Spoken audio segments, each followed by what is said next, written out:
In today's video, I'm going to teach you how to create a grid in Figma, a powerful and intuitive design tool that's perfect for collaboration. Whether you're working on a new interface or an intricate design, setting up a grid is essential for maintaining alignment, symmetry, and balance in your work. Let's dive into the process and get you set up with a grid in no time.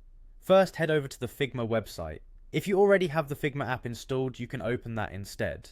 If everything is installed correctly, you'll be greeted by Figma's homepage, your starting point for any design project. On the top right corner of the page, you'll find the Login button.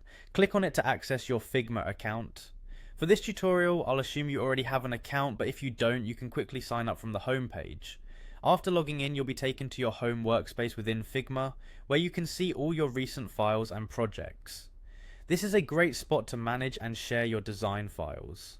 To start working on a design where you'd like to add a grid, simply navigate to your desired project, or click on the New File button to create a new one.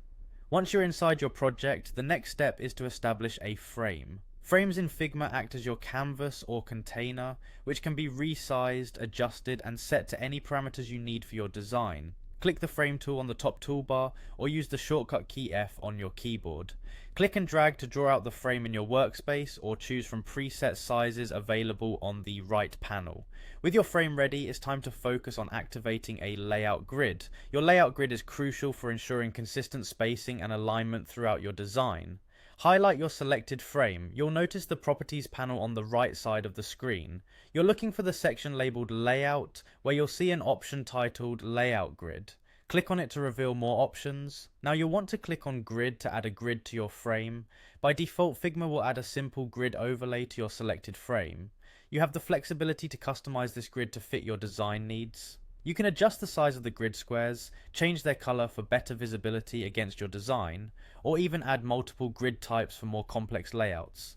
And there you have it, a complete guide to setting up a grid in Figma. Remember, grids are an indispensable feature for ensuring your designs are professional, precise, and well organized. Feel free to explore and adjust the grid settings until they fit your project's aesthetic and functional requirements. Happy designing!